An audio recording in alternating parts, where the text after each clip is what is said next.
Welcome everybody back to Boost in Motion, guys. And today I got a video for you guys, right? All the things the new Nissan Z should have had. And also, they should also put this in the new Nissan Nismo whenever they make it. So guys, you already know what to do. Hit that intro. Welcome everybody back to Boost in Motion, guys. Good morning, good afternoon, and good night. Thank you.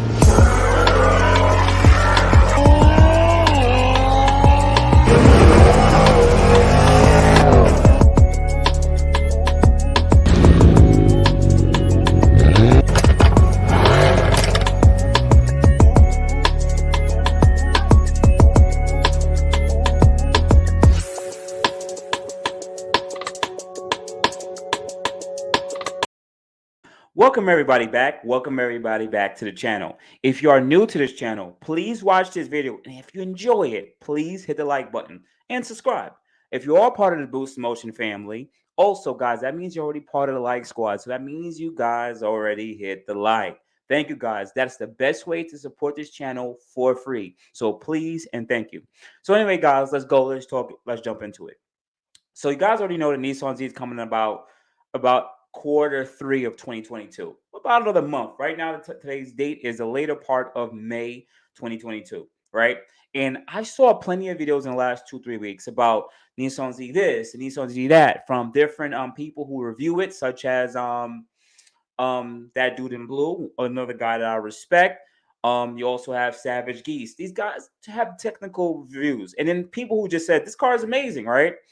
Well, in this video, I want to talk about all the things that I think Nissan should have included in their performance Nissan Z, or they should include in their new Nissan Z Nismo when they choose to introduce it. So, guys, remember, I'm Boost in Motion. I've had two VR30 powered Q50 and Q60s, and I've tuned both of those cars up to 600 horsepower with regular bolt-ons.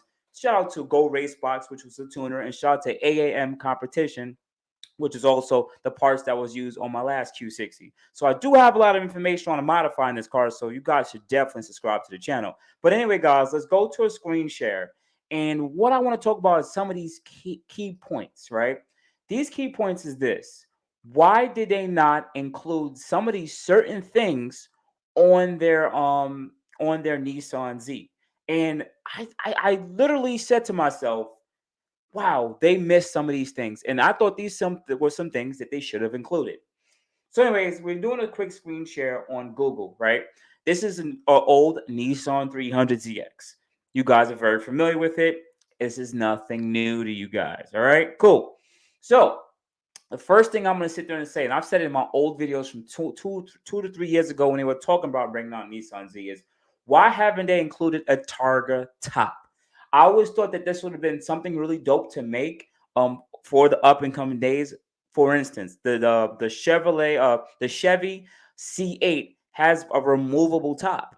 I think this would have been something very cool that if they would have included in this now day and age, that it would have been super dope, and I think it would have got a lot of respect in this day and age. A Targa top, and don't say from a manufacturing point of view they couldn't have made it. They could have made it a detachable top, so it doesn't. This car probably wouldn't even have a sunroof, anyways.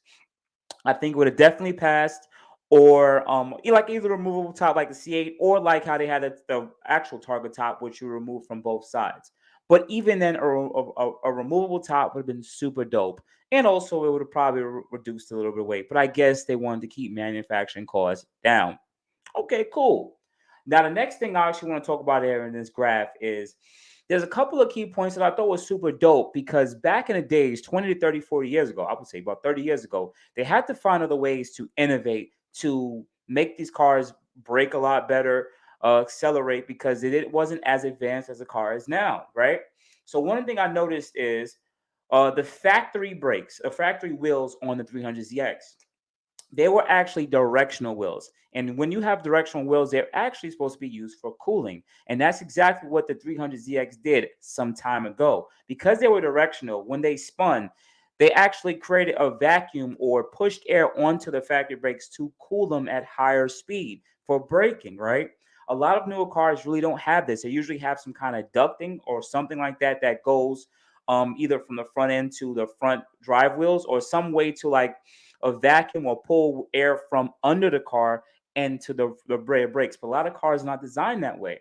But the 300ZX was actually designed that way. And I noticed that the Nissan did not talk about their factory wheels on the Nissan Z. So that would have been super cool if they would have actually designed directional wheels for the Nissan Z. And this might be something that they should look into for the new Nissan Z Nismo whenever they choose to bring it out.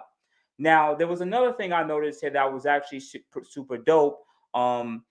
They were talking about 1 second, guys. Don't beat me up. Don't beat me up. They were talking about power limits. So if you guys don't remember, there was two different horsepower levels for the old Nissan 300ZX. Of course, remember this is a mixture of one car, but I thought this was pretty dope, right? Because we recently saw a video of couple of other different YouTubers doing 0 to 60 times of the manual versus the automatic. And what we realized is that the automatic was like a 12.2 car at 116, but the 6-speed manual car was like a 12.8 car, like at 113, 112. So that's almost 3 to 4 mile an hour difference in your trap speed, which means automatics win the race, right? But what Nissan did about 30 years ago was they chose to make the manual a little bit more faster because it can handle more torque, and they made the automatic a little bit slower because the transmissions weren't developed enough to handle that amount of torque. Now, I get this idea, but I think this would have been something cool to incorporate in the cars that were released now, because knowing that the manual won't be as fast as the automatic, just imagine being a buyer. Yes, you got the purest car, but you got the car that is literally not as fast as the automatic version. Literally, you would have to modify your manual car to gain a little bit more horsepower just to compete with a stock automatic 9-speed Z.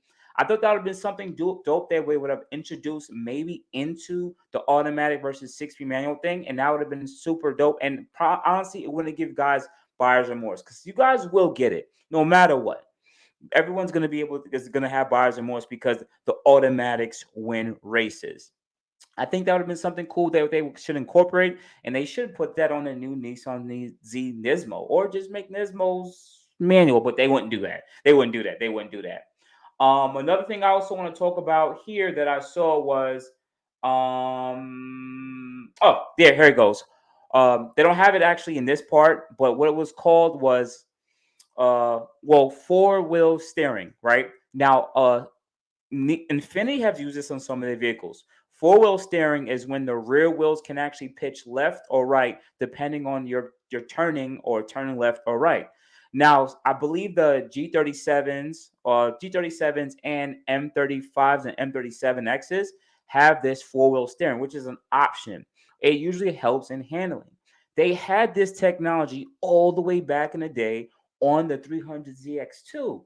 And what I realized is that they didn't speak about this on a new Nissan Z. Once again, I get it, manufacturer costs, but this is something that is literally on some of our Infinity vehicles, only about 5 to 7 years ago, and I mean maybe even up to date, like relatively really soon. Once again, cost efficient, but they had this technology in such a 30-year-old car. And now that we live in a day and age of more technology, I get it. We can just use the ABS system to kind of trick the car and help you in that turning. But knowing that this technology existed, and that Infinity still develops and or developed this in recent years, this has been something dope to add to their performance coupe car for Nissan. So hopefully they would include something like this in their new Nissan Z, maybe their Nismo. All right, let me go back to talking with you guys a little bit more. So, all in all, these are some of the stuff that I really wish that they would have included in the new Nissan Z. I mean, guys, comment below. Tell me what you think. I mean, there may be some other things that you actually want to incorporate down in the comments. So I really would appreciate this. But really, just sit there and think about that. Also, what I also want to add is, back in the day, this was the early 90s, right? They used to have burgundy colored interior. Now, I wasn't really a fan of it because usually they were dried out and cracked. But what I realized is that for the new Nissan Z, they also don't include this color type of seating. They have the blue, which I think is going to die out really fast. Yes, I get it, blue, cool. But I still think it's a little tacky. But they do have a red and black interior. or brighter red, but I really wish they would have included some kind of like darker cherry red, not cherry red, rose red, darker color. That would have been super dope to see that on like a white Nissan Z, or maybe a black one. It would have gave a little car a little bit more class. Some of the higher end cars, they don't have red interior, they have that more rose red interior. So I thought that would have been super cool if they would have included something like that. In all honesty, these are some of the top things that I honestly wish that they really would have included. And guys, just tell me what you think. Tell me if I'm wrong. Tell me if your boy Boost is wrong. But honestly, guys, I'm still excited about the Nissan Z. I really hope that we can have access to it on the channel. I don't know. I don't know what the future may hold. We're in a part right now where you guys know I don't have Infinity no more. I'm right now just Mercedes gang.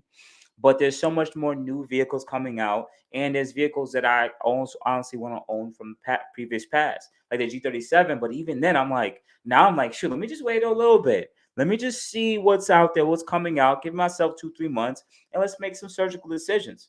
But outside that, guys, if you are new to this channel, if you enjoyed this video, guys, hit that subscribe button. Come on.